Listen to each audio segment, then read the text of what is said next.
皆さんマイクラをやってて、一度は誰もが思ったことがありますよね。そうです、クリーパーです。近づいたら爆破をし、プレイヤーに大ダメージを与える恐怖のモブです。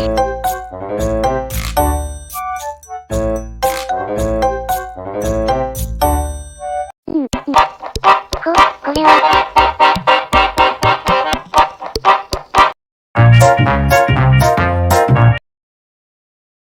よし、作るか。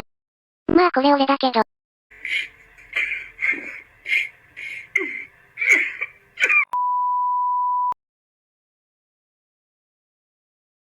早速作っていくか。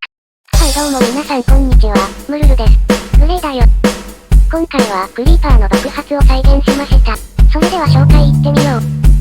プレイヤーがクリーパーの頭をカったまま、シフトをすると、頭の上にパーティクルを出し、鈍化のエフェクトをつけ、時間が経ったら爆発、直後のエンドクリスタルを召喚し、自身に最大の耐性エフェクトを2秒つける。